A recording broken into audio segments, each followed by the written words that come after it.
Mga kabida, isang magandang oras po sa lahat at welcome po sa aking channel. Eto po, sinupalpal po mga kabida, no? Ni Congressman Kiko Barsaga po, ano? Ito hong si Pangulong Ferdinand Bongbong Marcos, ano? Sa kanyang panawagan po mga kabida sa mga Pilipino na dapat magkaisa na raw tayo, ano? Sa gitna po ng mga pagbaha, bagyo na nangyayari po, ano? Sa Pilipinas, mga kabida. Okay? Pero ang buwelta po ni Congressman Barsaga, nagkaisa na po tayo noon. Okay? Nung itinalaga ka namin bilang Pangulo po ng Pilipinas. Pero ano pang ginawa mo? Ninakawan mo kami. Naku po, ang sakit naman nun, ano? Mga kabida. Eto, babasahin ko lang po. Ito pong article po ng Ampalita ngayon, ano? Mga kabida. Eto, Barsaga kay Marcos Jr. Nagkaisa na tayo noon. Tapos, ninakawan mo kami. Ito ang reaksyon ni Cavite 4th District Representative Kiko Barsaga bilang tugon sa panawagan ni Pangulong Marcos Jr. na magkaisa tayo. Ang bawat segundo ay mahalaga sa gitna ng pananalasa ng bagyong uwan. Sa inilabas na pahayag ng kongresista, makikitang magkasunod ang mensahe ng Pangulo at ang buwelta ni Barsaga. Nagkaisa na tayo nung ginawa ka naming presidente, tapos ninakawan mo lang kaming lahat. Okay? Ang sakit nga eh. Ano? Okay. Ang sabi po ni Congressman Barsaga, ginawa ka naming presidente, binigay na namin lahat. Okay? Binigay namin ang 31 million votes para sa inyo, para lang po manalo ka, ano? Bilang Pangulo po ng Pilipinas, ano po? Okay? Thinking na maganda po ang magiging kahinatnan po ng iyong presidency, ano? Pero anong nangyari po mga kabida? Ninakawan daw tayo. Sabi po ni Congressman Barsaga po, ano?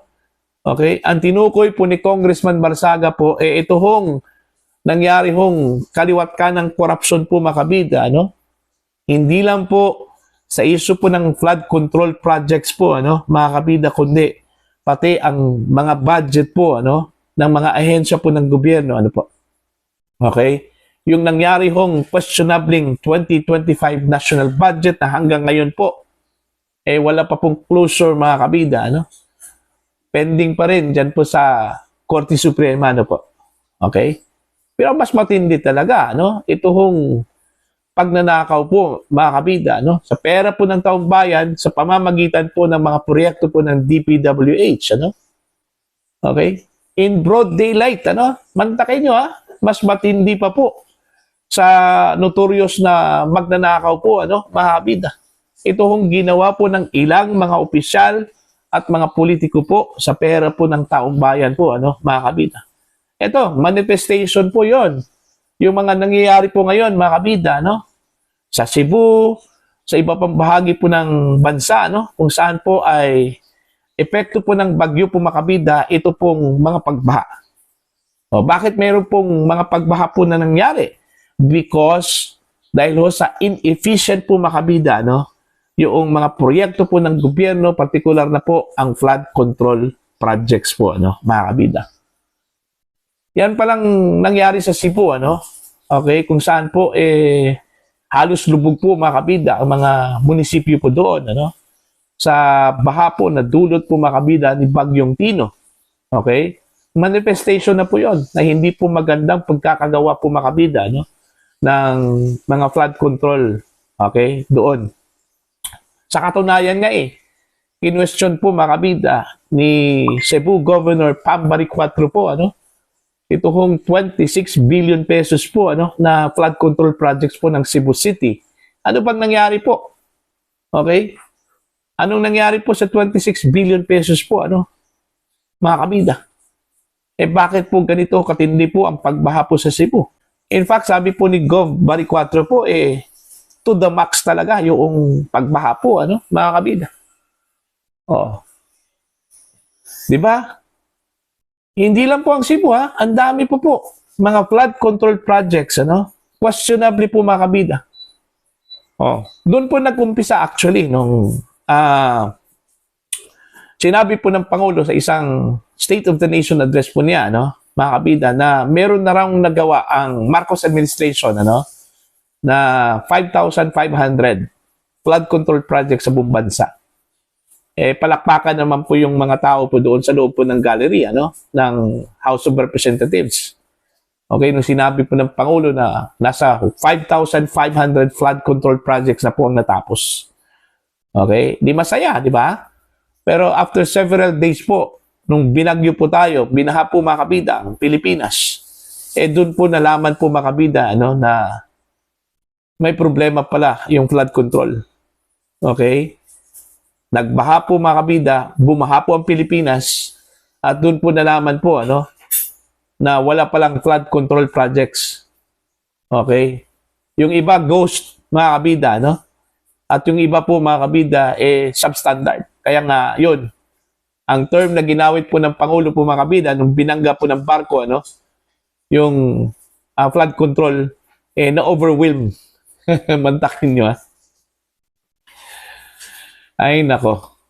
Kaya nga, hindi po natin masisisi si Congressman Kiko Barsaga kung ganun po yung kanyang pananaw po, Okay? Yung kanyang pananaw po, makabida, and I think ito rin yung pananaw po, at nararamdaman po ng mga Pilipino, na ninakawan po tayo, mga kabida, ng mga politiko, Okay? At mga opisyal po ng gobyerno sa ilalim po ng Marcos administration. Tapos ayaw hong aminin po mga kabida, ng Marcos administration na sa kanilang administrasyon po nangyari ito, mga kabida. Ang ginawa po kasi, parang naghahanap po ng punching bag po itong Marcos admin, mga kabida. Okay, ibinaling po nila sa previous administration Halos lahat ng mga kasalanan po mga kabida ng Marcos administration, ibinaling po nila sa previous administration. Okay, sasabihin po nila, nagsimula ito sa Duterte administration, Okay? Para bang Poncio Pilato naghugas kamay Yun ang hindi po maganda, sa administrasyong ito Hindi po marunong tumanggap ng mga pagkakamali po, mga kabida. Puro lang po media stunt. Puro lang po propaganda po mga kabida, po. Okay? Okay lang sana po na tanggapin po ng administrasyong ito na meron po silang shortcomings po, mga kabida. Wala Okay? Puro lang po paninisi po mga kabida sa nakarang administrasyon Ito palang presensya po ng Pangulo po mga kabida, sa mga biktima ho ng bagyo, at saka pagbaha dyan po sa Cebu. Ilang araw pa ang lumipas po bago ho nagpakita ang Pangulo po doon, mga kabida. Okay? After several days, di ba? Nagpakita po ang Pangulo, aftermath na po. See? Hindi ganun Kung ikukumpara po natin, mga kabida, ito hong si PBBM, okay, kay dating Pangulo Rodrigo Duterte, iba po yung kanyang kalibre po, Okay? Kay former President Duterte po mga kabida, isang araw pa lang nakalipas, ando na. Nagpakita na po ang Pangulo po doon. Okay? Yung mga biktima po ng bagyo, kino-comfort na po. Okay? Ang ginawa po ng Pangulong Marcos after several days, doon pa po nagpakita sa Cebu, mga kabida. Yun yung pagkakaiba po, Kaya nga, kung ikukumpara po natin yung handling po makabida pagdating ho sa mga disaster response, okay, mga sakuna po, na nangyayari po sa Pilipinas, okay, mas mainam po talaga, yung disaster response po makabida ng previous administration kaysa disaster response po, ng Marcos admin.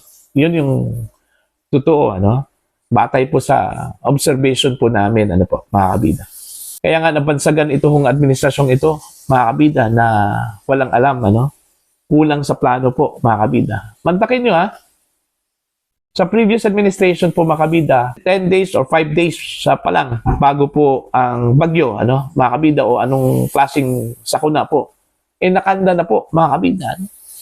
Okay? Unlike ho dito, tsaka pa po magkaroon po ng pagpupulong sa gitna po ng sakuna, mga kabida. Ganun po ba 'yun? Okay? Yun ba yung kalakaran po, mga kabida? Tapos magtatanong pa ang Pangulo, ano pong gagawin po natin, 'Di ba? So, balik po tayo doon ho kay Kiko Barsaga po. Hindi po natin masisisi po, mga kabida. Kung gano'n na lang po yung pagtingin po ni Congressman Barsaga po makabida sa Marcos administration. Kasi yun nga eh.